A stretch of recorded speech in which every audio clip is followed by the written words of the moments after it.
conciencia, ya que los pacientes no responden o están con algún grado de confusión, ¿no? Entonces, para ver eso, tenemos que ver, como hemos visto, ¿no? Si se encuentra en algún estado con alteración del nivel de conciencia o si el problema está en el contenido de la conciencia, ¿no? Como hemos dicho, pues si, si hablamos del estado de conciencia o del grado de conciencia que puede un paciente, tenemos que ver si él está pues, alerta, si está somnoliento, si está estuporoso o si realmente está en coma, ¿no? Entonces en coma pues obviamente se actúa más rápido y tratar de encontrar la causa de ese trastorno de conciencia que puede ser tipo metabólico o también de tipo estructural, ¿no? Si hablamos de metabólico no solo es por alteración pues, de electrolitos, ¿no? Puede ser también alteraciones incluso hormonales, como por ejemplo un paciente con hipotiroidismo podría llegar también en coma, ¿no? Un paciente con hipoglicemia también puede llegar en coma, con hiperglicemia, ¿no? Un paciente con sepsis también podría llegar en coma, ¿no es cierto? Entonces, o un paciente envenenado con algún órgano fosforado, otro tipo de veneno puede llegar también en coma, ¿no? También por alteraciones de otros órganos, por ejemplo, un paciente que está haciendo una insuficiencia renal aguda puede llegar en coma, un paciente con una insuficiencia respiratoria aguda, ¿no? Que sature menos de 70 puede llegar en coma, o que también esté teniendo la acumulación de CO2, ¿no? En una alcalosis, pues también va a llegar en coma, ¿no? Entonces la causa más frecuente de coma van a ser esos trastornos, ¿no? Metabólicos, tóxicos, infecciosos, por medicamentos, envenenados, ¿no? Entonces, esos pacientes van a llegar en coma sin tener un daño estructural que se pueda evidenciar. Ya los estructurales hemos visto que pues ahí sí hay también otras causas, ¿no? Que pueden ser hemorragias, que pueden ser infartos, hidrocefalias por muchas causas, ¿no? Un tumor, puede ser por una circosis, ¿no? Que ha hecho una hidrocefalia. Y también la historia pues es importante, ¿no? Cómo evolucionó ese coma. ¿Cómo creen que evoluciona un coma metabólico? ¿Rápido o es más lento? Por ejemplo, un paciente a ver que tenga una hiponatremia, digamos, un viejito que presente hiponatremia, ¿cómo le ha empezado el trastorno de conciencia?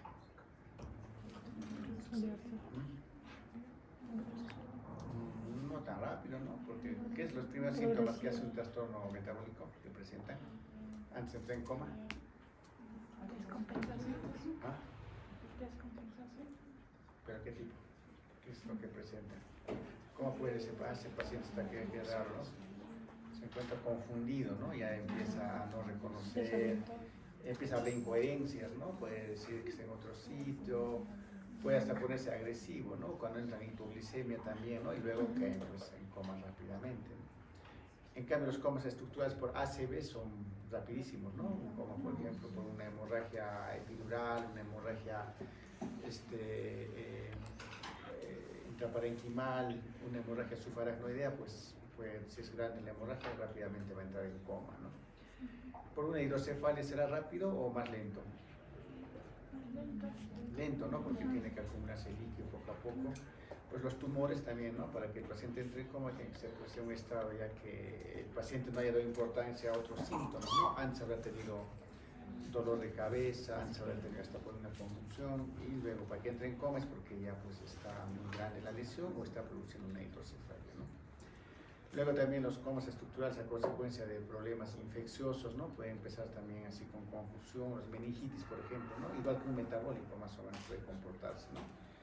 Pero en el transcurso ya habrá pues fiebre, habrá náuseas, habrá vómitos, ¿no? Habrá otros síntomas que nos hagan pensar en que ese paciente tiene un trastorno ya de tipo infeccioso, ¿no? Una encefalitis viral, por ejemplo, que también da más que todo alteraciones de la conducta, ¿no? Que pueden ser incluso confundidos con trastornos psiquiátricos, ¿no? Porque empiezan a alucinar, a ver arañas en las paredes, ¿no? A hablar incoherencias, ven a Dios, ¿no? ¿no?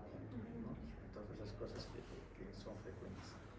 Entonces, si hablamos del coma estructural, pues depende mucho de la causa para también ver la evolución. En cambio, los metabólicos tendrán pues un antecedente, ¿no? De alguna cuestión de un trastorno, tanto puede ser electrolítico o infeccioso, o también o tóxico, ¿no? Tóxico. Tiene muchas causas los tóxicos. Entonces, para ver el nivel de conciencia de un paciente, pues hay varias formas, ¿no? Puede observar si está somnoliento, si está obnubilado, si el paciente está ahí en coma, ¿no? O está atento. Entonces, es una forma. Otras escalas, ¿no? Que la más conocida es la escala de ¿cuál es la más conocida? La escala de Glasgow, ¿no es cierto? Que también nos ayuda a ver si ese paciente se encuentra pues con un trastorno de conciencia severo, leve, ¿no? O un coma pues, moderado o profundo, ¿no? La respuesta pupilar también es importante ver, ¿no? Porque ahí podemos apreciar, pues, también para ver la simetría pupilar, pensar siempre en trastornos de tipo estructural, ¿no? En cambio, trastornos hasta metabólicos o tóxicos, como por ejemplo un intoxicado con cocaína, también tiene un trastorno pupilar, pero simétrico, ¿no? De ambos lados. Más valor para la parte neurológica, la sospecha neurológica. La sospecha, ¿cuál es una vez? ¿Es tuyo? Para tener una sospecha de un trastorno estructural, tenemos que buscar siempre una focalización neurológica, ¿no? Y entre una de las principales focalizaciones neurológicas está pues, la simetría pupilar, ¿no? Que una pupila esté midiática y la otra que esté de un tamaño normal o miótica, pues nos hace pensar en que hay un daño que está ocasionando una compresión de uno de los nervios craneales, ¿no? ¿Qué nervio craneal estaría comprometido? Que hay una midriasis. ¿Cuál es? Tercero, ¿no? Como es oculomotor, a veces se llama el tercero, cuarto y sexto oculomotor, ¿no? Entonces, oculomotor, claro, es el tercero. ¿Y qué pasaría? ¿Por qué hay midriasis? ¿Por qué una midriasis que entra en compromiso del tercer nervio craneal?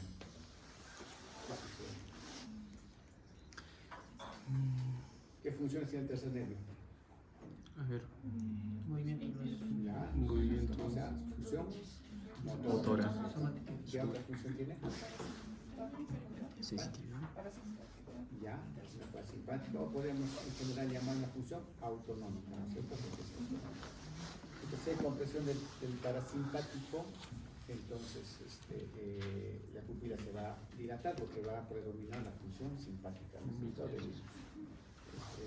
Que proviene desde la médula cervical, ¿no? La vía simpática para la parte de la pupila pues tiene un recorrido bastante largo, ¿no? Pues que aparece el síndrome de Claude-Bernard-Horner, ¿no es cierto? Entonces, esa respuesta pupilar es muy importante también para evaluar el coma, ¿no? Tanto estructural como también metabólico, ¿no? Y también cómo va evolucionando un paciente en coma, ¿no? Las pupilas podemos evidenciar, ¿no? Por ejemplo, el coma por una compresión cerebral, por un hematoma estructural, de acuerdo a cuánto se va comprimiendo el cerebro hacia el periódico occipital, nos va a dar alteraciones pupilares, ¿no? Una pupila que está miótica, pequeñita y reactiva la luz, ya pues ese daño ya está arriba de la protuberancia o el puente, ¿no? Y cuando el paciente está por morir, cuando ya se comprime lo que es el bulbo pues el paciente ya tiene una midriasis, ¿no? Bilateral, sin respuesta, y ese paciente pues está ya tal vez a punto de hacer un paro cardiorrespiratorio, ¿no? Las pupilas son importantes para ver eso, ¿no? Y algunos movimientos pupilares que también aparecen en diferentes estados del coma, ¿no? La pupila, por eso que se evalúa siempre en los pacientes. También hay unos movimientos extraoculares, por ejemplo, hemos hablado de los ojos de muñeca, ¿no es cierto? Que se ven especialmente en pacientes en coma que tienen compresión del tronco cerebral, ¿no? Entonces, el reflejo oculocefálico, ¿no? Que se ausenta en los movimientos extraoculares, pues se van a desaparecer, ¿no? ¿Cuál es la vía aferente y eferente del reflejo oculomotor o oculocefálico? Oculocefálico, la vía córtico. La vía aferente es sensitiva o motora. Aferente sensitiva, eferente es motora. ¿Cuál sería la vía aferente del reflejo ocular? O sea, ¿no puede ser el reflejo oculocefálico? Agarramos al paciente y le ponemos la cabeza ahí, ¿no? Y a qué lado se va aquí un láser contralateral. contralateral, ¿no es cierto? Si volteo la cabeza a la izquierda, el ojo se irá hacia la derecha. En este caso desaparece, ¿no? O el ojo está centrado, no se mueve a ningún lado, o está a un costado y no se mueve a un lado, o también puede haber, ¿no?, movimientos que son totalmente arrítmicos, una arriba, una abajo, ¿no? Los ojos de muñeca. Entonces, ¿cuál es la vía aferente de este reflejo? Sensitiva. Este reflejo sería. ¿Quién es el que lleva la sensibilidad? Tercer motor. Motor. ¿Cómo se llama? ¿Cuál sería? El motor. Vestíbulo. Nunca se les ha movido la vista en algún momento cuando estaban mareados. A vivir el. ¿Cuál sería la vía aferente? ¿Ah? Sí, óptico. Aferente. ¿Ese? ¿Ah? Óptico. No, No. solo ve. Sí, solo observar. ¿Ah? Sentido del dolor. El octavo, pues, ¿no? El vestíbulo. El vestibular, ¿no es cierto? Es el equilibrio.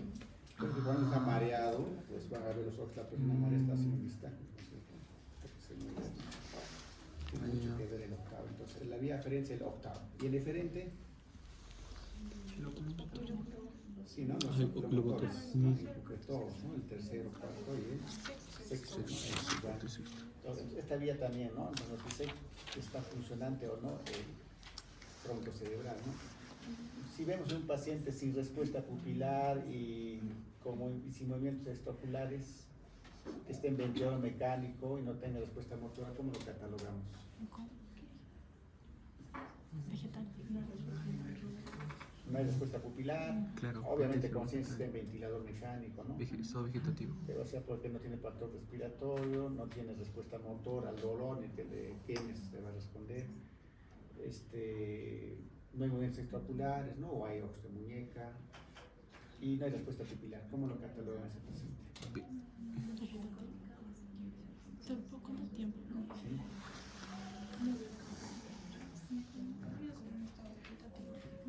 Depende del tiempo también que tenga. No, el vegetativo está te puede mirar, te puede comer. Sí, te puede mirar, pero no con conciencia. Bien. Muerte cerebral. ¿Sí? Es un paciente. ¿Y para qué sirven los pacientes en muerte cerebral?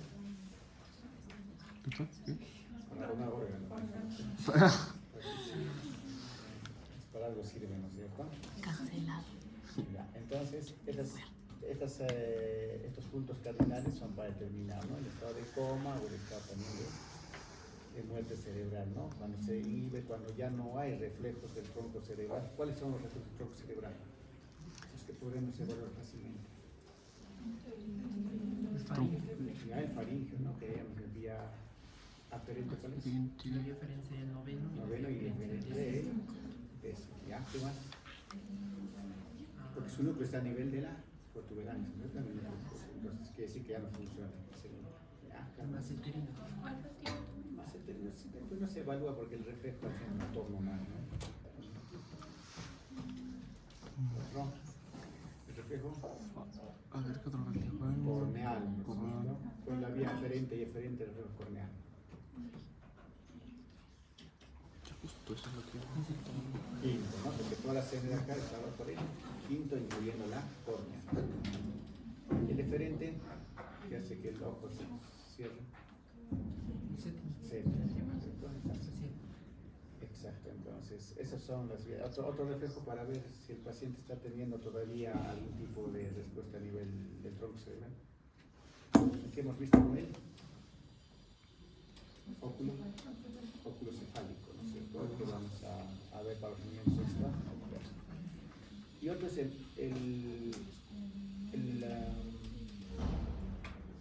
el óculo vestibular. ¿Cómo se hace el óculo vestibular? Es los mismos, la misma vía. Se irriga, ¿no?, con agua fría el tímpano. ¿Y qué vamos a tener como respuesta? ¿No? El nistagmo. En la parte, no es un paciente. Ahorita hágale a su compañero de lado. Puede ser con agua fría o con agua caliente. No, no es Agua respiratorio. fría es dolorosísimo, ¿no? No, Duele bastante. Entonces, pues, la respuesta es eso, ¿no? Pero estos pacientes ya no tienen esa respuesta tampoco. Entonces, se les hace ese diagnóstico. Claro que para confirmar muerte cerebral se puede hacer otro tipo de exámenes, ¿no? Incluyendo lo que es el test de apnea, ¿no? El test de apnea en el cual se les quita el ventilador y se ve pues cómo cambia la frecuencia cardíaca, si es que tiene respuesta del corazón, y también se les hace un control con AGA, ¿no? Para ver si baja demasiado la oxigenación en ese AGA. Se les saca 5 segundos, luego 15, ¿no? Se hace AGAs continuos. Y eso es para confirmar más que todo la muerte cerebral. Porque el paciente como ese está muerto, pues, prácticamente, ¿no?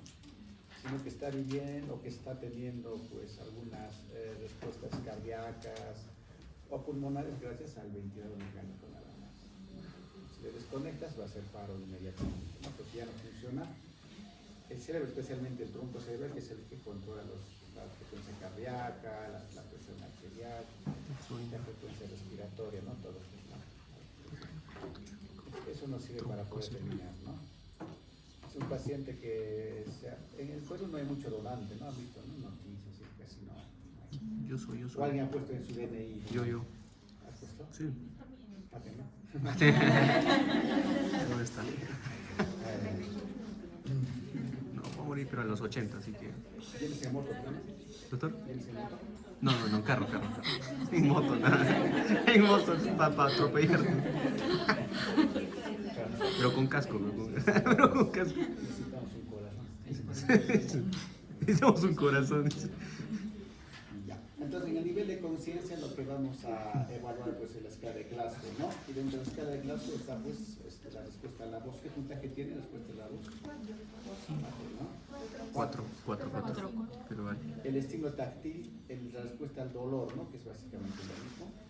Y también pues tenemos que ver la respuesta verbal, ¿no es cierto? Cómo nos va a contestar, si el paciente tiene un puntaje, incluso está con ventilación, con tubo o sin tubo. Entonces, Menor a 10, creo que. como decía, pues el Glasgow no es un examen ideal, pero se conoce a nivel mundial, entonces nos ayuda para poder diferenciar, ¿no? Cómo el paciente entró, cómo está evolucionando su estado, su nivel de conciencia más que todo, ¿no? Si está empeorando muy rápido, obviamente que debe tener una hemorragia, una hidrocefalia que está evolucionando muy rápidamente, ¿no? Pero si es un tumor, si es algo más crónico, pues el Glasgow también se va a mantener, ¿no? Como lo que ha entrado. Pues que el Glasgow se usa más en lo que es el TEC, ¿no? Para hacer un seguimiento a lo que son los traumatismos encefalocranianos, ¿no? Entonces, si el Glasgow está bajando muy rápido, obviamente será candidato a cirugía, ¿no? Debe tener un hematoma sutural, será un hematoma epidural o tal vez hasta un intraparenquimal, ¿no? Entonces, para eso ya nos ayuda la imagen, ¿no? Para poder ver. Pero antes que existen las imágenes, pues el Glasgow ayudaba a controlar y si estaba bajando mucho, no abrían al paciente. Buscaban dónde estaba la hemorragia. El Glasgow sobrevivía, quedaba mal, pero sobrevivía. Un vegetal. Es que el avance de las imágenes ha sido pues, para la neurocirugía, para la neurología, pues de mucho El cerebro tiene para evitar tantas partes. un avance muy grande ha sido eso. A veces sacó una radiografía, pero la radiografía existe gratis, pero no se ve pues la parte de hematoma, no se encuentra mucho, ¿no? Entonces ahora sí, ¿no? Entonces se puede con mucha facilidad encontrar una tomografía, sí. Y para ver sangre, el mejor examen es la tomografía. ¿No? El gol estándar. Después de la respuesta pupilar, que habíamos visto que está dentro de evaluación de lo que es el coma y los estados también de trastornos de conciencia crónicos, pues la respuesta pupilar tiene pues importancia diagnóstica, ¿no? Si está inende, indica que el nervio óptico, el oculomotor y el tegmento mesencefálico están intactos, ¿no? ¿Cuál es la vía aferente de la respuesta pupilar, del reflejo pupilar? Aferente. ¿Cómo O sea, obtenemos la respuesta pupilar? sensitivo. A ver, ¿cuál sería? No, ¿cómo hacemos para ¿Cómo se evalúa? con la luz? ¿Cuál sería la vía aferente? No, la vía aferente. Aferente, sensitivo. ¿Cuál es? ¿Cuál sería? ¿Cuál? Así. Aferencia, yo tengo que...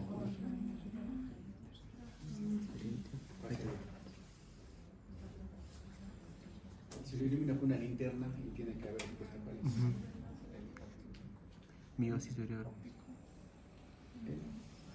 Óptico, pues óptico, ¿cierto? Claro, ese es. Porque solo ve, el óptico solo se encarga de Ok. la luz, lo ve, ¿no es cierto? No es necesario que lo toques, ¿no?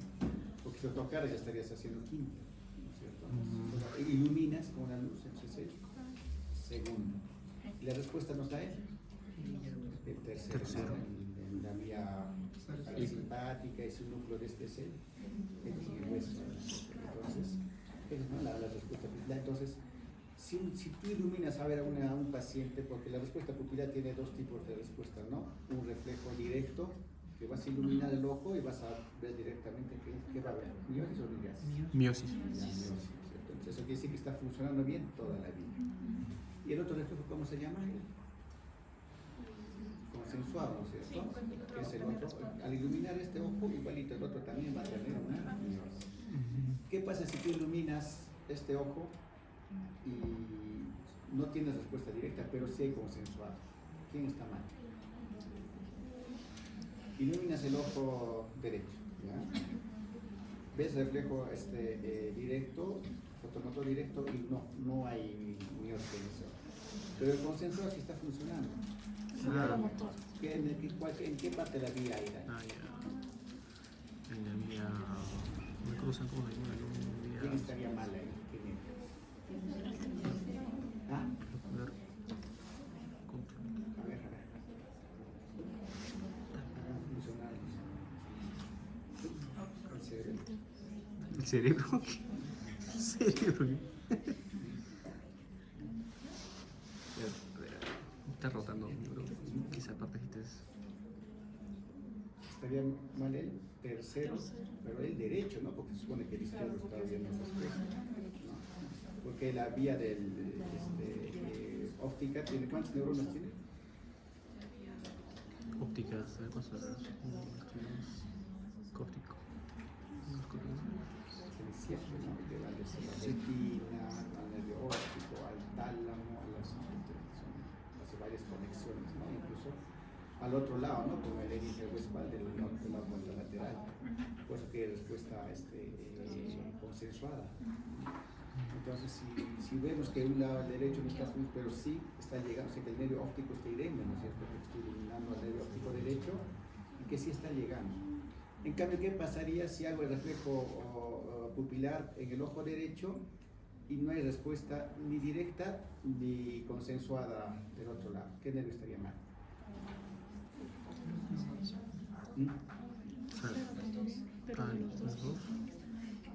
Los dos lados no tienen respuesta, entonces, ¿cuál estaría mal? Yo creo ambos núcleos. A ver, sería... A ver, más fácil. Ilumino el ojo derecho. Ya, entonces no hay reflejo del fotomotor directo del lado derecho, ni tampoco hay consenso del lado izquierdo. ¿Qué nervio está mal? Ambos, a ver, en este caso. El segundo. El segundo después la. ¿De los dos? No, del derecho, porque está claro, hablando porque estoy iluminando solo el derecho, ¿no? Ah, Por ahí ilumino ya. el otro lado y sé, entonces quiere decir que el derecho del lado está mal, ¿cierto? Ya, esto está fácil. Ya, parece. Ya, entonces, esas cosas nos ayudan, ¿no? En la respuesta Por ejemplo, se cruzan reflejas, ¿no? Porque hay patologías que afectan, pues, obviamente, a la córnea, afectan a la retina, afectan luego al nervio óptico, ¿no? Que son las neuritis ópticas. Entonces, una neuritis óptica, por ejemplo, por enfermedades desmielizantes, ¿qué enfermedades desmielizantes da el nervio óptico? La esclerosis múltiple, por ejemplo, ¿no? Que puede afectar. Porque el nervio óptico es como es parte del cerebro mismo, porque tiene meninge, tiene sustancia gris, sustancia blanca, o sea, es como una prolongación del cerebro, ¿no? Por eso que las enfermedades autoinmunes como es la esclerosis múltiple,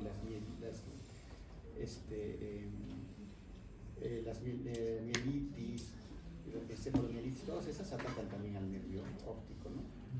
Pues se llama también desmielinizantes, ¿no? Porque atacan a la mielina de lo que es tanto el cerebro, el nervio óptico y la médula. Entonces, si tenemos esa enfermedad, un solo lado puede estar dañado, ¿no? No los dos. Entonces, para ver justamente al evaluar, veremos pues que no va a haber estas respuestas pupilares en algunos casos, ¿no? Entonces, si está indemne, pues indica que el nervio óptico y el oculomotor, que es el tercero, y el tegmento mesencefálico están pues intactos, ¿no? Entonces, en cambio, un paciente con muerte cerebral, obviamente ya no va a haber en ambos lados, ¿no? Porque el problema acá no está en el nervio ni en la vía, sino a nivel del núcleo, ¿no? En el tronco. Si hay una buena respuesta, pues sugiere que es un coma metabólico, ¿no? Porque los metabólicos, excepto incluso un paciente que esté intoxicado por una droga, pues va a tener respuesta a pesar de que podría estar midriático, ¿no? Si son pequeños, se ponen puntiformes, ¿no? Hay que verlos incluso con una lupa, ¿no? Se pone tan puntiforme como dicen, ¿no? Como la punta de un alfiler muchas veces, ¿no? En lesiones del diencéfalo de tipo hipotalámicas o en las fibras descendentes simpáticas con síndrome de Horner, pues hay una constricción pupilar del mismo lado de la lesión o bilateral también puede ser, con ptosis y anhidrosis, ¿no? En lesiones que van desde la parte del hipotálamo en la región cervical, porque esta vía pues viene del hipotálamo, va a núcleos que están a nivel de la región cervical, salen por por nervios hacia lo que es el recurrente y suben, ¿no? Por la carótida. Es una vía bastante larga, la vía simpática, ¿no? Que es la que va a contradecir a la vía parasimpática que está dado por el tercero. Las lesiones del mesencéfalo a nivel tectal, pretectal, alteran la respuesta luminosa y respetan la acomodación, ¿no? Conserva el reflejo cilioespinal, ¿no? Que es el ipsus fijo, ¿no? Pues que se mantiene fijo cuando lo mueves también. Y las lesiones del núcleo del nervio a nivel mesencefálico producen pues pupilas intermedias, fijas con respecto a la acomodación, con lesión simpática y parasimpática que da pupilas irregulares, ¿no? Entonces también la pupila, de acuerdo a la zona de la lesión, nos puede dar ya algún tipo de manifestación. Pero lo más importante, cuando no vemos respuestas bilaterales y otros reflejos más se encuentran abonidos, ya podemos pensar que ese paciente tiene un daño a nivel lo que es el tronco, ¿no? En este caso el mesencéfalo, en la región tectal, que nos puede hacer pensar ya en una muerte cerebral.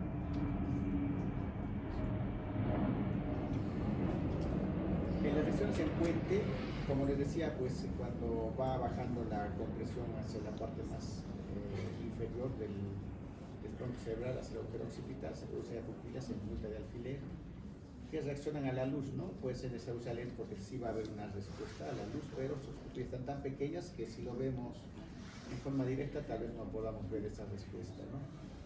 Las drogas alteran las pupilas, especialmente las anfetaminas, la dopamina, la atropina, la cocaína, tricíclicos, ¿no? Que dan una midriasis.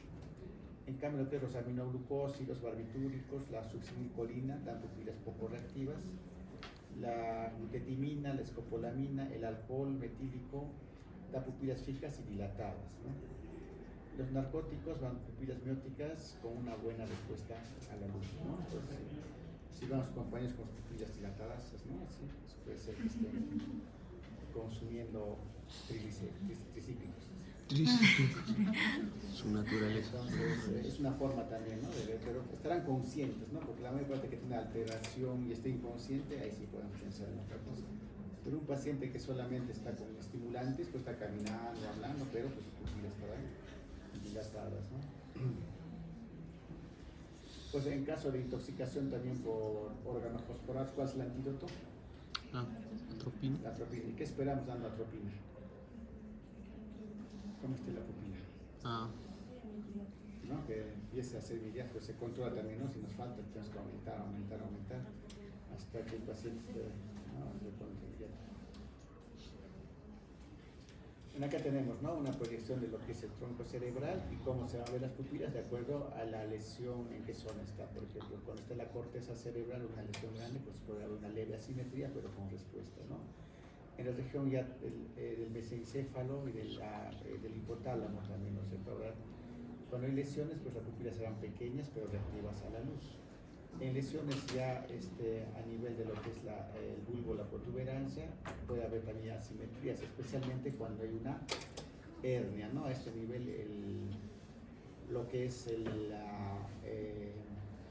la región basal temporal, o también llamada mesial temporal, ¿no? Que es esta partecita. Cuando hay una compresión por acá, un hematoma, por ejemplo, un tumor, una hidrocefalia, va a empezar a herniarse, ¿no? Protruirse hacia lo que es el mesencéfalo. Es lo que se llama las hernias cerebrales, ¿no? En este caso una hernia temporal, ¿no? El cual la comprime, y lo que va a producir es una asimetría, ¿no? Porque está comprimiendo al núcleo del tercero. Entonces va a haber una midriasis del lado que está comprimido. Entonces, es un signo, por ejemplo, de un paciente que se está deteriorando su conciencia y empieza a hacer una hemiparesia y luego empieza a tener las pupilas de diferente tamaño, pues si no se soluciona el problema de base que está ocasionando esto, pues puede ser un paro cardiorrespiratorio, ¿no? Y cuando hay lesión a nivel ya de lo que es la protuberancia y el bulbo, pues las pupilas se van a dilatar, ¿no? En la protuberancia se ponen puntiformes. Eso vamos a ver, pero lo que sí hay que tener en cuenta es que esas alteraciones pupilares nos hacen también ver a qué nivel ya está teniendo una compresión el tronco cerebral, ¿no? Y eso, si no se actúa rápido, pues obviamente va a terminar en un paro cardiorrespiratorio. En lo que respecta a los movimientos extraoculares de los ojos, tenemos pues los movimientos espontáneos, ¿no? Que todos tenemos, ¿no es cierto? Para ver la pizarra, por ejemplo, ni cuenta nos damos y ya estamos levantando, ¿no? Estamos movimientos, ¿no?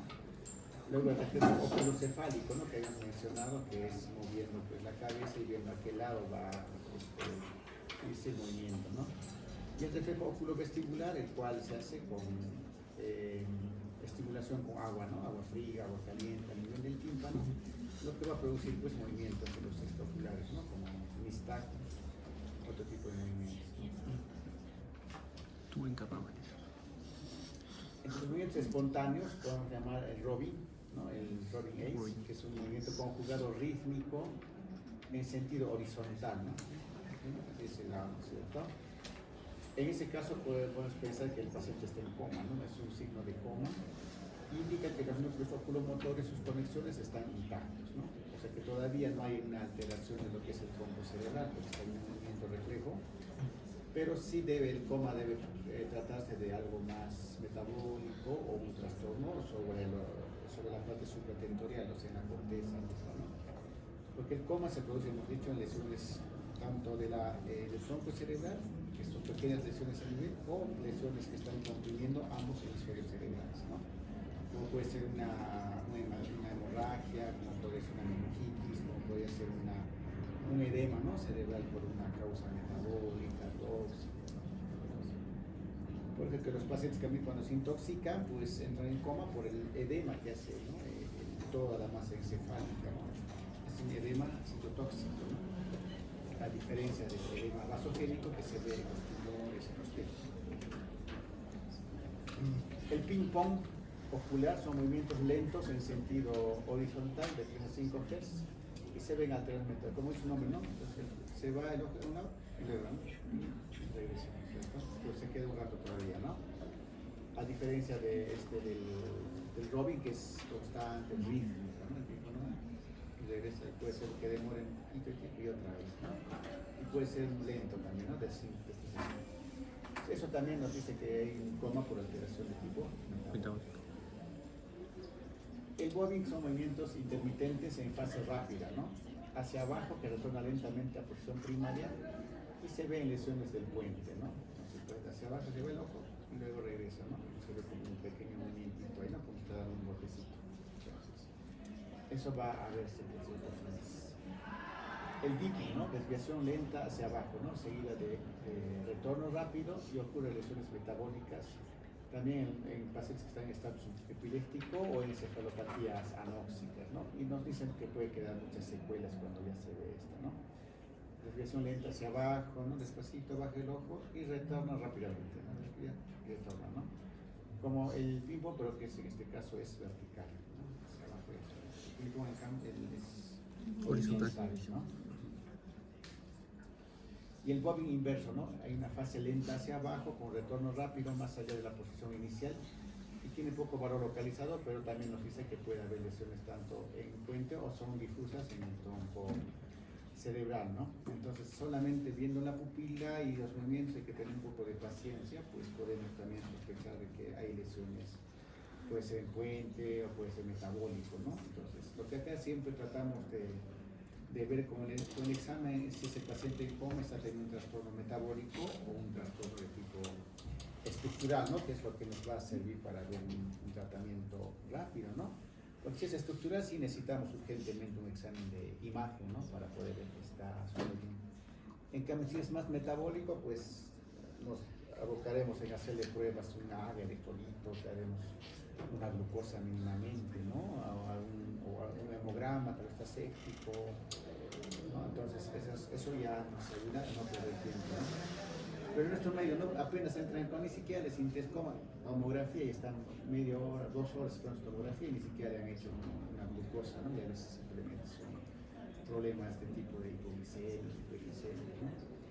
No todo paciente en coma pues es un trastorno estructural, al contrario, ¿no? La mayor parte de pacientes en coma tienen trastornos de tipo metabólico, infeccioso o tóxico, ¿no? Estado hiperregular, hiperglicémico. El seguro, pues como tiene Sí, pues, tomografía, es diabético. todo esto, ni siquiera lo revisa el paciente que va en coma, tomografía de frente, ¿no? Ni siquiera les han visto nada más, ¿no? Tuco Flores. Está pasando todo. El Lorena no, porque no tiene tomografía.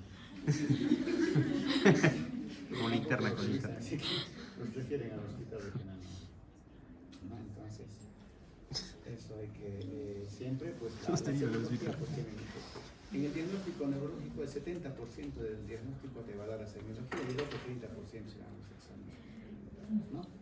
Pero igual, pues no podemos estar pidiendo tanto, por ejemplo, a la Guillain Barré que le pidan tomografía cerebral, tendrían, ¿para qué pedirlo? Y les piden, ¿no? Guillain Barré les ponen y les piden tomografía. O sea, no entiendo qué es lo que...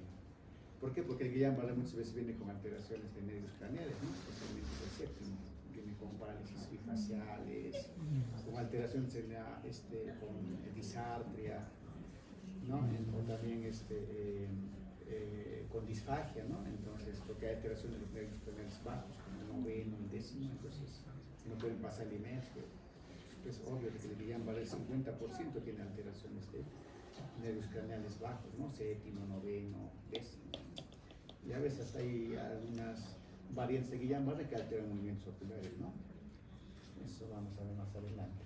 Entonces, esos movimientos espontáneos también del ojo pues tienen un valor localizador, ¿no? Entonces hablamos de focalización, ¿no? Si es que encontramos alguna de estas características, ¿no?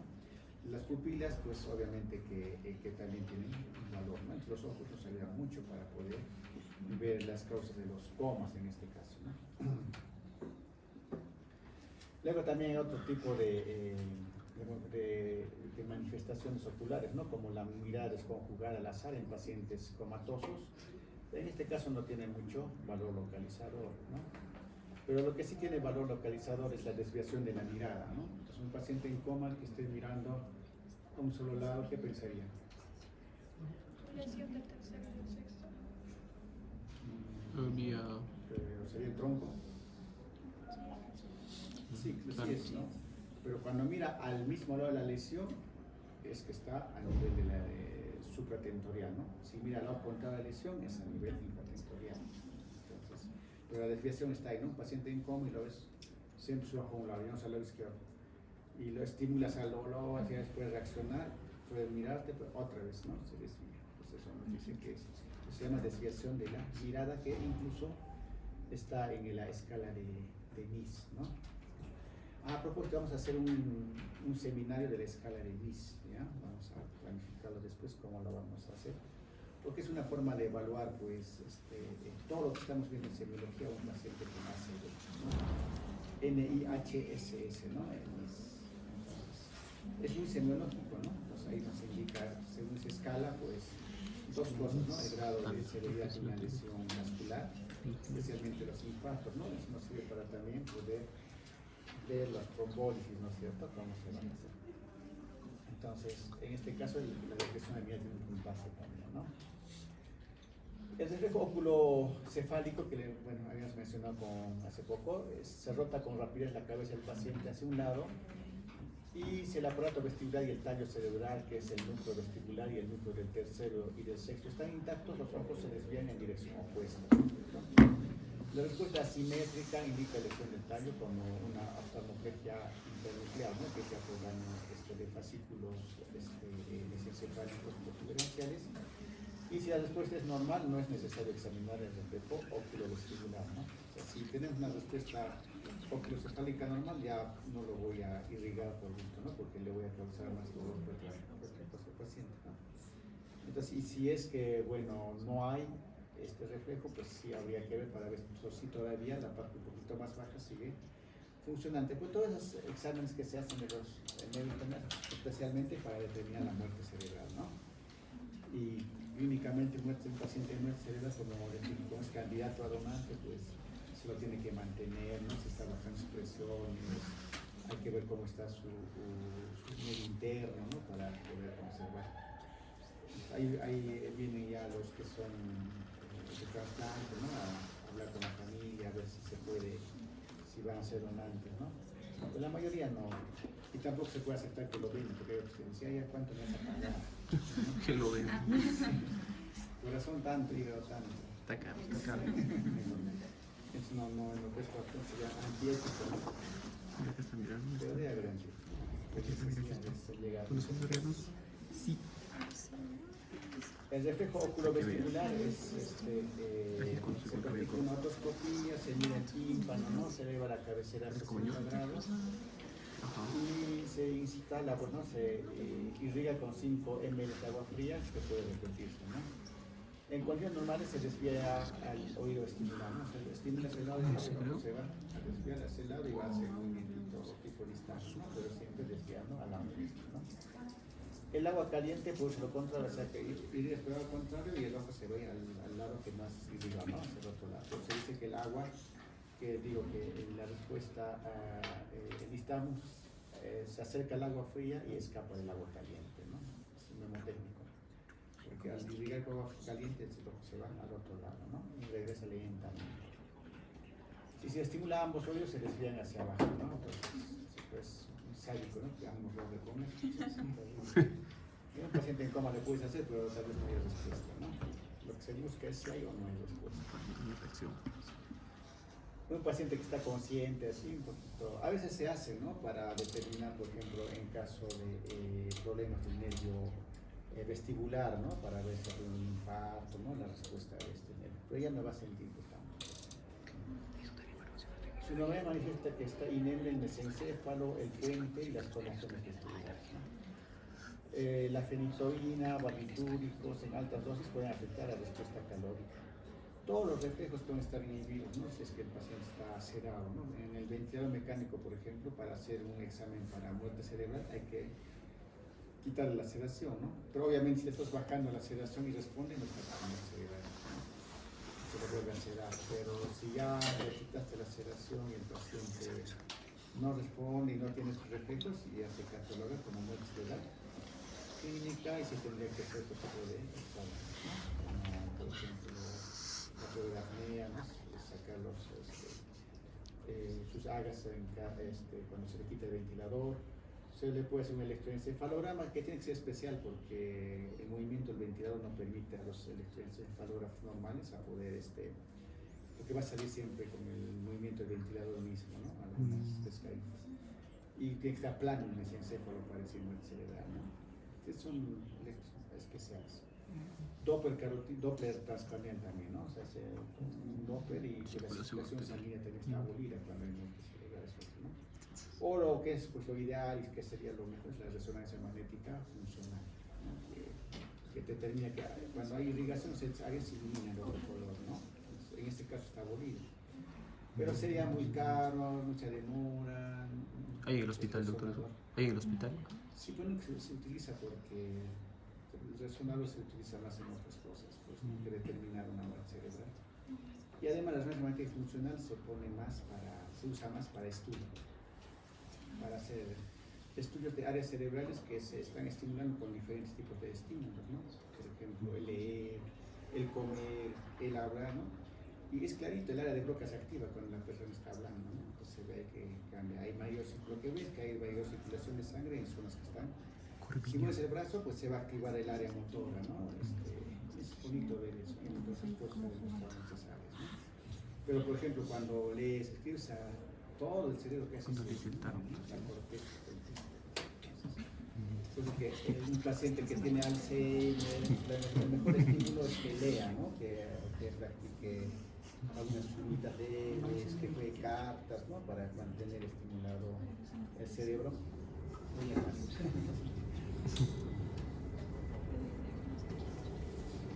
Luego también en coma tenemos que ver el patrón respiratorio.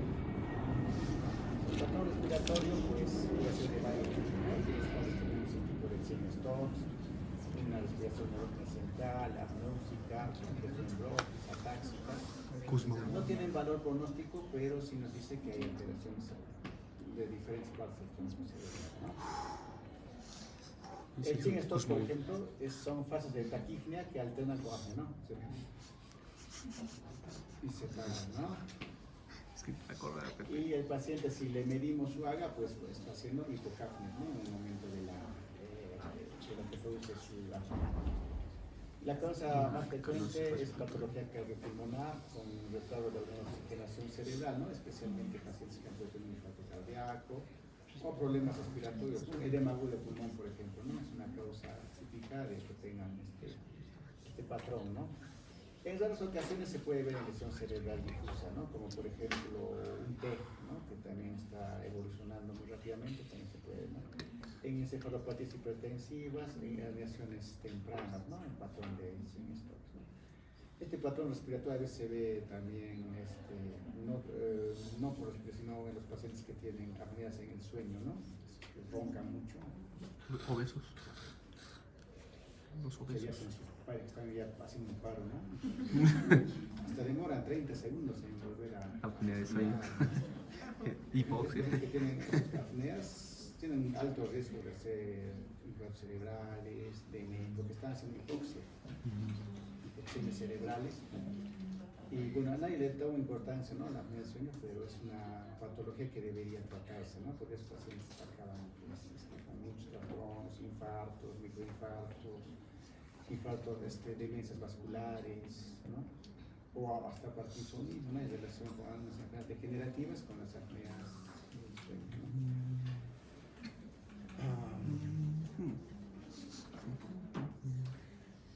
La respiración apnéusica pues, es una detención prolongada del esfuerzo respiratorio, inspiratorio o expiratorio, ¿no es cierto? Para luego reanudar la respiración, ¿no? Son más largas, pero en este caso sí nos dice más que hay un problema estructural, ¿no? Un daño en la porción medial del puente.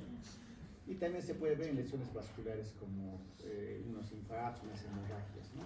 En la parte de lo que es la sustancia blanca. También en meningitis, en trombosis basilar, en anoxias difusas, ¿no? Cuando hay paros cardiorrespiratorios, ¿no? Las secuelas de paro cardiorrespiratorio o cuando no han sido rápidamente reanimados los pacientes, ¿no? Entonces queda esta respiración, pero también ya nos dice que el daño ha sido pues mayor, ¿no? Y se acompaña con miotonías. La respiración en bloques pues son intervalos de respiración rápida que alternan con respiración normal, ¿no? Luego, ¿no? ¿Cuál es la frecuencia normal de la respiración? De 18 a 20. De 18 a 20. Perdón, de 12 a 20, 12 a 20. 12 a 20, 12 a 20. Soy traumado con un dato.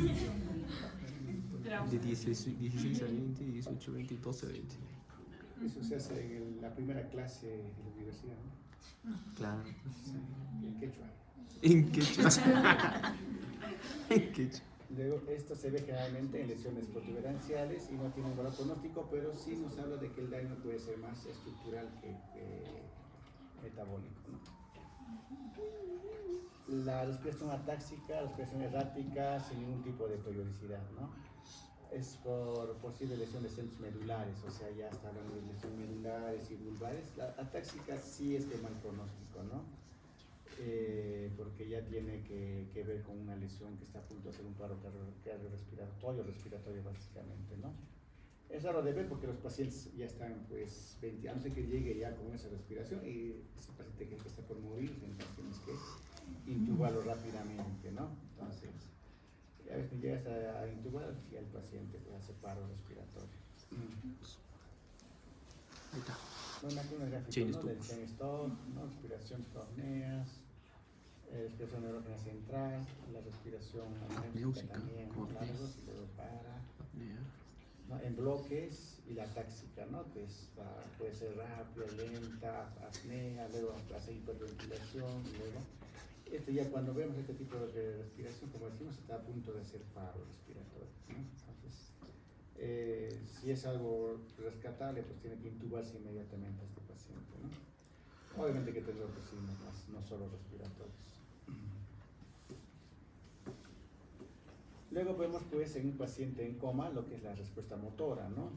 Entonces, la respuesta motora pues podemos ver desde diferentes partes del cuerpo, ¿no? Estimulando desde la parte craneal hasta las extremidades, ¿no? Entonces, podemos ver incluso cómo están algunos de los nervios craneales, están funcionando adecuadamente o no, ¿no? El trigémino, por ejemplo, ¿qué respuesta motora tiene el trigémino? Tiene varias, pero tiene tres. Elevación de los músculos de La masticación. ¿Y cómo comprobamos si están funcionando los músculos? Tenemos que hacer contra resistencia. Contra resistencia. Si el paciente en coma no le vas a poder decir, pues, mueve tu mandíbula, ¿no es cierto? Es ¿Cómo cómo conseguir? está funcionando el trigémino. ¿Cómo sería incómodo?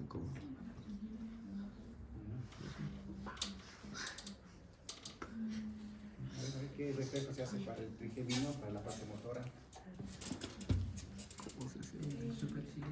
Superciliar trigémino, bueno, solo vía aferente nomás, pero hay un reflejo que es tanto aferente como eferente.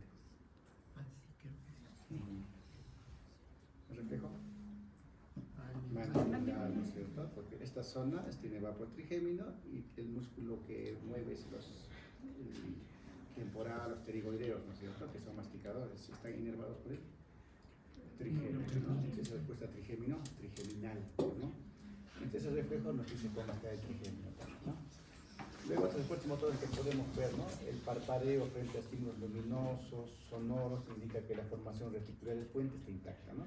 Paciente, un sonido, el parpadeo, pues, está funcionando bien la parte del tronco, ¿no? La ausencia de parpadeo unilateral sugiere, pues, afectación del facial, ¿no? Del nervio facial de ese lado. Porque una parálisis facial, lo que vemos es falta de parpadeo y también, ¿qué pasa el ojo? ¿Qué pasa el ojo con una parálisis facial? Ojo seco. Parte. ¿Cómo está? Rojo.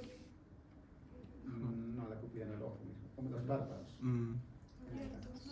Abiertos. No puede ser. No puede cerrar el ojo. Me controla el Paciente motor. con parálisis facial, trate de cerrar el ojo y no puede. Ahí está ¿no? abierto, así como está viniendo. A diferencia de la tosis, ¿no? Que es al contrario. La tosis se cae. Y no puedes abrir. ¿no? Y no lo puede levantar. ¿Y la tosis lesión de qué nervio? Justo hemos dicho eso. Tercero, Tercero. ¿no? Simplemente ¿Cómo se llama la caída del párpado? Tosis. Y la caída abierta. El párpado queda abierto que no puede cerrar. Plegia. La gostal. La oftalmo, sí, claro. Entonces ¿Qué es es diferente, doctor ¿no? Reinaldo? Siempre se confunde en el examen y esta vez se van a confundir. La primera. ¿Qué te pasa? Luego la ausencia del reflejo corneano unilateral puede indicar también lesión protuberancial. Y el reflejo macetrino exagerado también puede sugerir encefalopatía metabólica o lesión corticobulbar típica. Del nervio facial, pues, se observa si el aire escapa por la comisión labial, ¿no? Si hay parálisis, pues, se le escapa el aire, ¿no? Claro, porque usted no controla el Así, ¿no? Como a ciertas personas. ¿Cómo? Frente a estímulo doloroso hay contracción asimétrica, ¿no? Entonces, si las flores presente un solo lado, se va a ver que el otro lado no funciona, ¿no? Y también, obviamente, el cerrar el ojo, ¿no? ¿Cómo diferenciamos una parálisis facial central de una periférica? La de Bell y la de la central. A ver, sería por las comisuras, las rugosidades de la frente. ¿Cómo se llama? ¿Quién tiene alteraciones de la rugosidad de la frente, la Ajá. cara, el central o el periférico? Periférico. ¿Cuál es la causa más frecuente en una pared periférica? Periférica. El herpes. ¿Has dicho? Bell. Bell. Porque no todas las paredes periféricas son de Bell, ¿no? Ajá. Puede ser, por ejemplo, una fractura en el temporal que está en el nervio, puede ser por un herpes óptico, puede ser por un tumor que está comprimiendo el nervio a nivel de, incluso de la vía que recorre todo el nervio facial, ¿no? ¿Desde dónde da parálisis facial periférica? ¿Desde qué parte del nervio? Ay,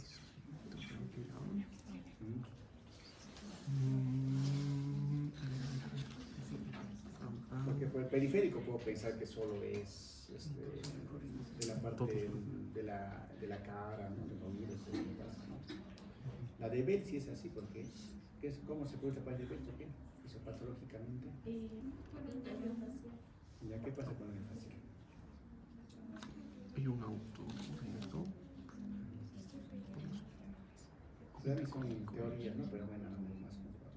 Autoinmune. Es autoinmune, ¿no? Ajá, Es autoinmune que por una reacción a un virus, ¿no? O sea, se edematiza el nervio, ¿no? Ujú. Especialmente cuando se edematiza, ¿por qué agujero sale el nervio facial del cráneo? Por el agujero estilo facial.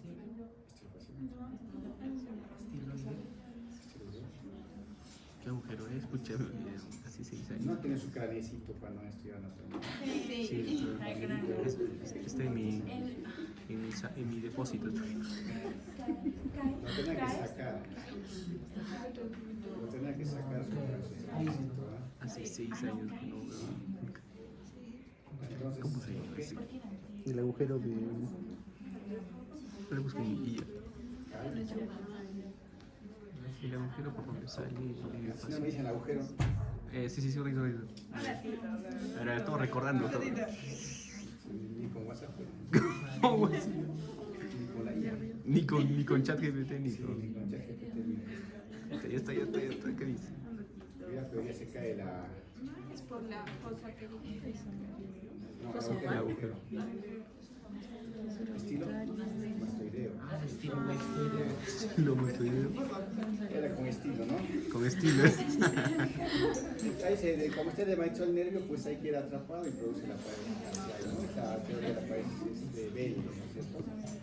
Pero obviamente es la causa más frecuente de parálisis facial periférica, que llega al 90%. Las otras causas son pues ya por lesiones en otras partes del nervio.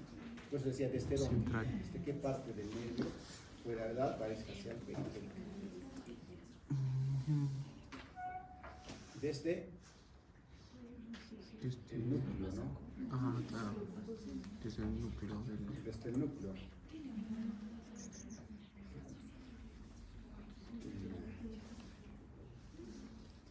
Desde el núcleo y la pared central desde Sería. Sí, desde el núcleo. desde donde la pared central. La pared central no afecta a la frente ni afecta a la parte. Incluso la parte de la oftalmos es mínimo, ¿no? En la parálisis central. ¿Dónde están las lesiones que producen parálisis facial central? Eso sí me acuerdo. Eso era en. Ya, en la escótica vulvar, en la parte supranuclear, ¿no es cierto? Pues es lo que es en la cápsula interna, en la corona radiada, ¿no? Todas esas partes van a dar parálisis facial central. Entonces, si hacemos una evaluación del séptimo par, tenemos que pedir siempre, ¿no? Que sonría, que sople, que cierre los ojos, básicamente, y que arrugue la frente, ¿no? O sea, ya podemos saber si la parálisis facial es central o es periférica, ¿no? Pues la parálisis facial periférica, como el 90% es la parálisis de Bell, autoinmune o idiopática también se llama, porque se le echa la culpa a veces a los virus, ¿no? Especialmente al herpes, por eso que muchas veces dan aciclovir los tratamientos, pero tampoco se ha demostrado que sea el virus, ¿no? El que esté presente. ¿Y qué más nos dan complejo B, ¿no? A todo el mundo le dan un complejo B. La función vulvar se evalúa pues, examinando el reflejo faríngeo que hemos dicho, ¿no? Que está igual por el reflejo que subía aferente el noveno, el décimo, ¿no? Y el nauseoso y el tusígeno, ¿no? Que también son parte de la evaluación, que es lo mismo, ¿no? La misma vía, tanto el reflejo nauseoso como el tusígeno, que es noveno, décimo.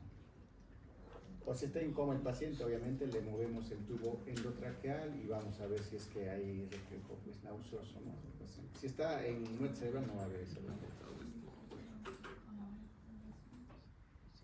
Luego también vamos a tener que ver al estímulo doloroso en un paciente. Lo estimulamos al dolor y vemos cómo está su postura, ¿no? La espontánea, obviamente, está en ventilador, estará siempre pues, en decúbito dorsal. Examinar movimientos anormales y respuestas a estímulos, ¿no? Dolorosos especialmente. Tenemos que evaluar si hay convulsiones focales, ¿no? Muchos están con movimiento en la pierna o solamente en el brazo, ¿no es cierto? Las mioclonías, ¿no? Las mioclonías especialmente se van a ver en pacientes que han tenido hipoxias cerebrales, ¿no? O sea, una encefalopatía hipóxica isquémica. Miotonías faciales, periorales, ¿no? Sugieren coma anóxico, ¿ves? Eso es básicamente en anoxias que luego quedan con esos tipos de movimientos, ¿no? Y son de mal pronóstico, ¿no? Porque quiere decir que va a haber ya un infarto, ¿no? Masivo del cerebro.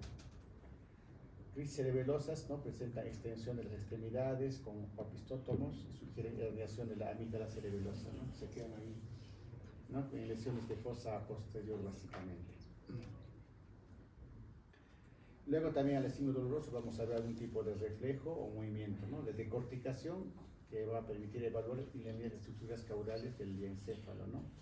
Entonces, decorticación, estímulo doloroso, el paciente va a hacer esto, ¿no? Va a tratar de llevar las manos y las piernas va a flexionarlas, va a leerlas, ¿no?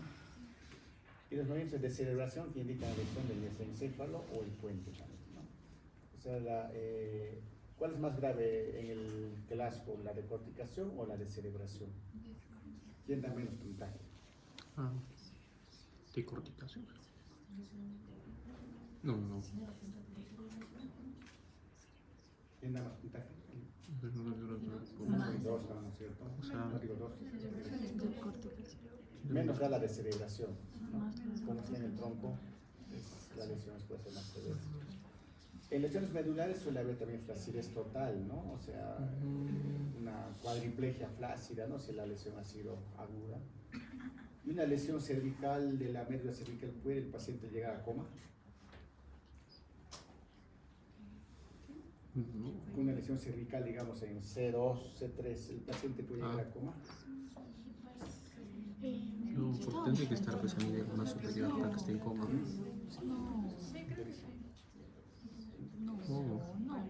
Sería más periférico. No, o sea, si no afecta el tronco. Claro, si no afecta el tronco, no. Sería paraplegia. Sí puede aparecer un coma por shock neurogénico, ¿no? Es un shock neurogénico porque ahí está la vía simpática, ¿no? Que está yendo, entonces por una hipotensión, no va a ser por el daño tanto así cerebral, mucho menos, ¿no? Sino por lo que va a dar una hipotensión severa, ¿no? En este caso, el paciente puede entrar en coma, pues también se llama shock medular, ¿no? Cuando es cervical, ¿no? Shock neurogénico en este caso. Luego la respuesta plantea de los pacientes en coma suele ser pues flexora, no hay Babinski, ¿no? En el primer caso, ¿no? Se me parece puede tener valor localizador falso y es mejor guiarse por las pupilas también. Y luego pasamos a los diagnósticos diferenciales en el coma, ¿no? Tenemos, por ejemplo, comas psicógenos, los pacientes psiquiátricos, ansiosos, ¿no? Que pueden entrar en uso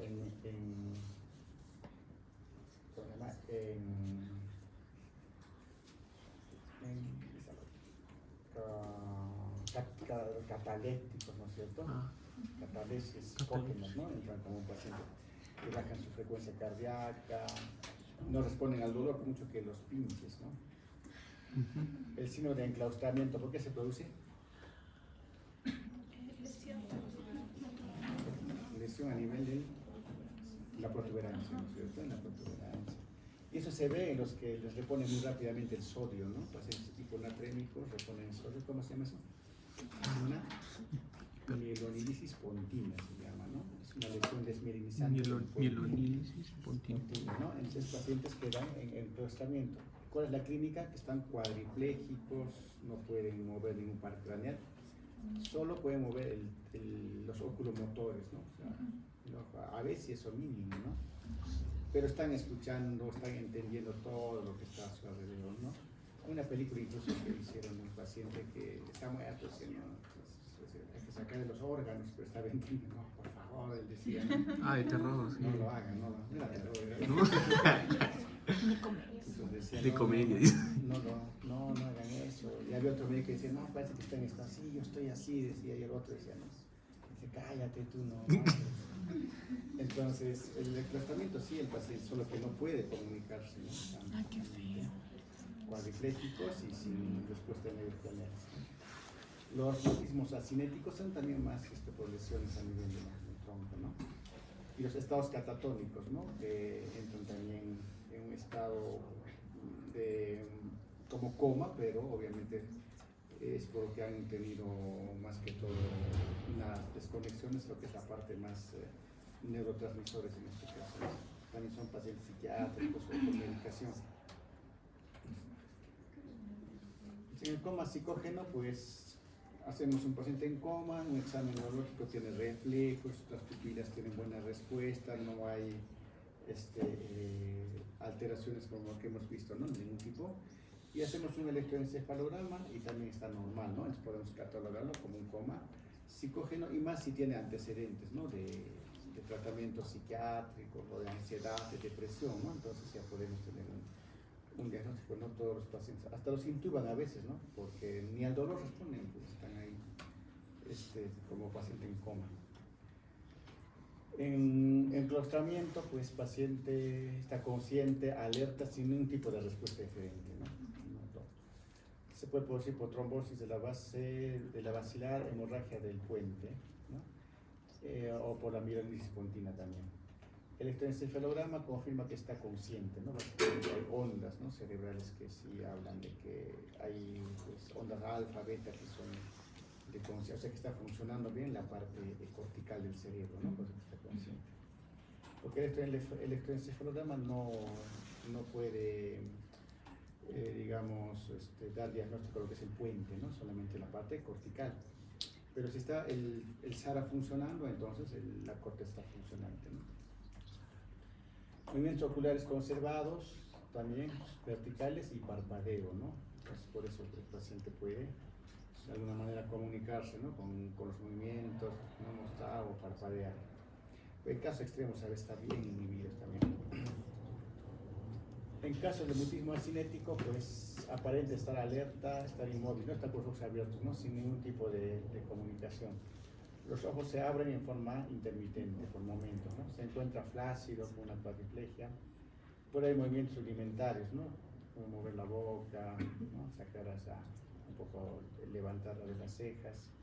Sus lesiones interrumpen las proyecciones corticolímbicas o retículocorticales, ¿no? Sin interrumpir las motores. El electroencefalograma está como ritmo alfa, ¿no? Y las lesiones de región frontal medial o diencefálica producen este tipo de cuadros de mutismo acinético, ¿no? Que se parece también a un estado de Lockheed. La catatonía, pues, es un complejo sindrómico, ¿no? Psiquiátrico, orgánico. El paciente se encuentra inmóvil o puede estar también agitado. Hay rigidez seria, ¿no? Muchos se confunden con rigidez de nuca también, pero seria es como una cera, ¿no? O sea, tú, por ejemplo, levantas la mano y se queda ahí, ¿no? No va a caer. Tú pones la mano así y también se va a quedar un buen rato.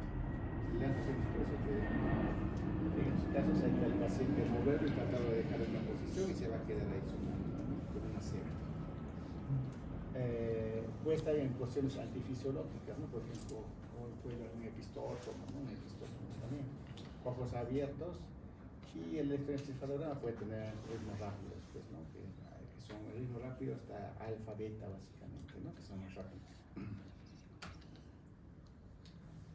Y luego pasamos a los estados ya de conciencia alterados crónicamente, ¿no? Entre ellos está el estado vegetativo persistente y el estado vegetativo permanente, que básicamente la diferencia del tiempo, ¿no? Que se encuentran en este estado.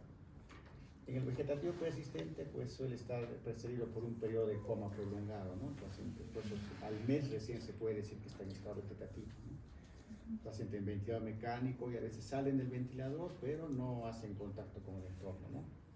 Pero sí mantiene ciclos de sueño y vigilia, o sea, en la noche puede dormir, en el día puede estar despierto, ojos abiertos, pero no hay ningún tipo de actividad voluntaria, ¿no?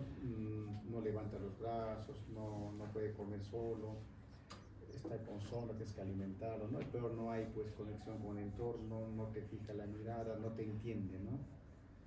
No hay respuesta a estímulos externos, las funciones vegetativas están intactas, ¿no? O sea, parte cardíaca, pulmón, todo funciona intactamente. Puede haber risa, llanto o sonidos sin signos de conciencia, ¿no? Muchas veces eso le da mucho aliento a la familia, ¿no? Se me ha mirado, se ha reído, ¿no? O ha llorado, se está acordando cosas, ¿no? Pero es parte de de la patología que está teniendo, ¿no? Pincha globos, ¿no? Está sonriendo, no, es así. Familia, ¿no? La familia estaba ahí pensando que estaba recuperándose. El estado vegetativo persistente es más de un mes, ¿no? En caso de que sea por alguna enfermedad cerebral. Y el permanente es más de 3 meses si no es traumático, ¿no? En enfermedad cerebral. En el traumático, pues hay que esperar 12 meses antes de ser considerado permanente, ¿no? Persistente se le dice al mes, pero si es secuela de un TEC, por ejemplo, hasta 12 meses no se le puede catalogar como permanente, porque a veces tiene más posibilidades de poder despertar todavía, ¿no? Los pacientes con algunos TEC. Los estados vegetativos suelen observarse pues, en el TEC, en las anoxias, en ACVs, grandes obviamente, ¿no? Enfermedades degenerativas, intoxicaciones por CO2, paros cardiorrespiratorios, ¿no? Anoxias severas. Diferentes niveles han sido involucrados, ¿no? Lesiones talámicas, ¿no? Hemos visto la otra vez, ¿no? El que hablaba de que incluso se ha tratado de despertar estimulando algunos núcleos, ¿no? Los intertalámicos, por ejemplo, pero que no ha, eléctricamente se ha estimulado, pero tampoco ha funcionado, ¿no? Hipocámpicas, cerebelosas. Como decía, ¿no? Ha habido 2 o 3 casos creo que han despertado después de varios años, ¿no? Que son mínimos a nivel mundial, pues que no se desconoce mucho cómo es la fisiopatología. Por eso hay que tener extrema cautela en el diagnóstico, ¿no? Que está en estado vegetativo un pequeño, por ejemplo, tal vez despierto, te pueden denunciar, ¿no? Se estima que hasta un 45% de pacientes con criterio clínico de estado vegetativo persistente están conscientes, ¿no? O sea, pues pueden ser... Madre, qué loco. 45. Es bastante, ¿no? O sea, y después todo el mundo ya está catalogado. Pero tal vez no puedan comunicarnos en contacto, pues están entendiendo. ¿Cómo expresan ese entendimiento? Pues, eso es todo difícil, ¿no? Y luego todavía los botan en una cama y se mueren, ¿no? Por complicaciones, neumonías, úlceras de público, ¿no? Es caro, difícil. En el signo de enclaustramiento, las enfermedades neuromusculares pueden simularlo también, ¿no? Que parecería que está en estado vegetativo, pero pues al final están entendiendo, ¿no? Todo. En las enfermedades neuromusculares, como por ejemplo en el ELA, ¿no? El ELA está cuadripléjico, pero todavía puede de alguna manera comunicarse, ¿no? Pero no muy apresurado. Y muy probablemente que esté en ventilador también, porque el ELA no va a poder respirar. El electroencefalograma puede ser útil en caso de lesiones corticales difusas como las encefalopatías anóxicas que cambian, ¿no?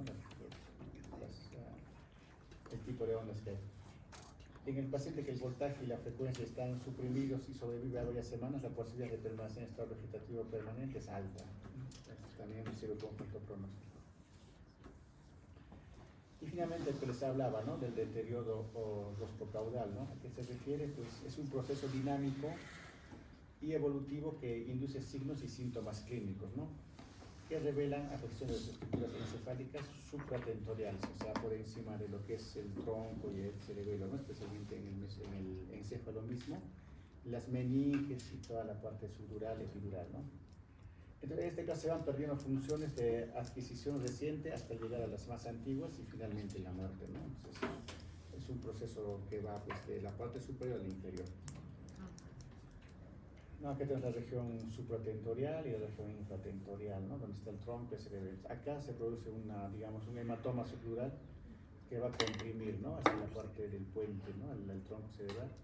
Y acá que se encuentra, pues, el tentorio que separa ambas fosas. va a empezar a hundirse hacia abajo, ¿no? Y ahí va a empezar a dar signos y síntomas característicos, ¿no? Eso les decía, ¿no? En pacientes que van a tener un coma. Entonces, el coma ya hemos visto, ¿no? Pueden ser lesiones localizadas, como los infartos, hemorragias de cualquier parte, las difusas hipoxias, los hematomas, las hemorragias subdurales, ¿no? Intraventriculares. Pueden ser enfermedades renales hepáticas que causan pues, encefalopatías con edemas citotóxicos, ¿no? Hasta las convulsiones mismas, ¿no? Todo lo que hemos visto en la parte del coma. El deterioro frontotemporal tiene pues diferentes fases, ¿no? Una fase diencefálica temprana, una fase diencefálica tardía, una fase mesencefálica, protuberancial y finalmente la vulvar, ¿no? Que es donde ya está concluyendo el bulbo. Ya hemos dicho que están pues, los núcleos respiratorios y caudiogénicos.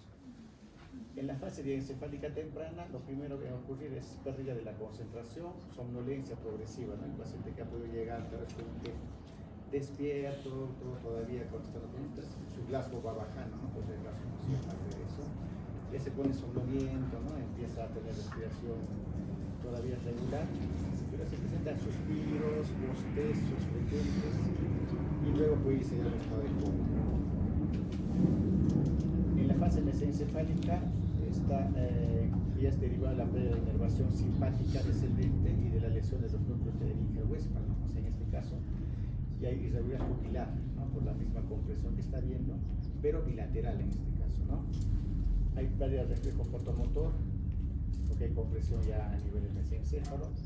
En el patrón respiratorio puede haber hiperventilación neurógena central y puede haber también rigidez de celebración, ¿no? Por la compresión que está ocurriendo a nivel del tronco cerebral. En la fase protuberancial hay una respiración superficial con pausas de apnea. No hay reflejo fotomotor, el paciente se torna flácido y muestra signos de Babinski bilaterales, ¿no? Porque hay también compresión de la vía piramidal, ¿no?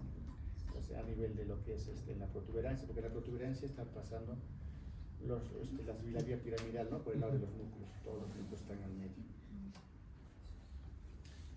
En la fase vulvar ya presenta respiración irregular y lenta, es atáxica, ¿no? Hay hipotensión arterial, puede haber arritmias cardíacas, midriasis paralítica y el paciente está cuadripléjico y carece de tono muscular, ¿no? O sea, está a punto de hacer paro, ¿no? Entonces acá tenemos este cuadrito, ¿no? Que nos menciona la fase y cómo está la conciencia, por ejemplo, ¿no? En la fase mesencefálica, solamente en la fase diencefálica estupor y los demás está ya en coma, ¿no? En las pupilas, en la fase diencefálica está pequeña y reacciona un poco, ¿no? En las mesencefálicas y protuberanciales están medias y fijas, hasta llegar a la fase vulvar donde están dilatadas y fijas, ¿no? Movimientos oculares y diencefálicos están errantes, están conjugados, en la fase mesencefálica no conjugados, en la protuberancia ya son inexistentes los movimientos, ¿no? Ya no es reflejo tampoco oculocefálico, ¿no? Y en la fase vulvar inferior hasta ya es también inexistente. En las reacciones oculovestibulares, las calóricas todavía son normales en la diencefálica, difícil de producir en las mesencefálicas y luego ya están inexistentes, ¿no? En lo que es la respiración, hay Schoenstock en la diencefálica, luego hay hiperventilación neurógena, taquipnea y la atáxica, ¿no? Finalmente en la vulvar. La función motora, pues en la diencefálica puede haber hipertonía generalizada, signos bilaterales de vías piramidales, ¿no? Puede haber Babinski, ¿no? En la fase ya mesencefálica hay postura de celebración bilateral. En la fase protuberancial hay flacidez generalizada, también Babinski, y también retirada mínima compresión, todavía el dolor puede un poquito retirar, ¿no? Y en la fase vulvar ya pues ya está flácido, sin reflejos, con todo lo que se ve, ¿no? Dilatadas, con oculares externas. En este caso ya a punto del paciente fallecer, ¿no? Si lo intubas todavía no lo puedes estabilizar, digamos, de una manera, pero si la compresión es muy severa, por muy intubado que esté, va a ser paro. Mucho depende de la causa también de este problema. Con este algoritmo, bueno, esto es básicamente para ver las causas y cómo se puede determinar, ¿no? Ahí terminaríamos esto. Queríamos hacer otro más, pero creo que ya no alcanza.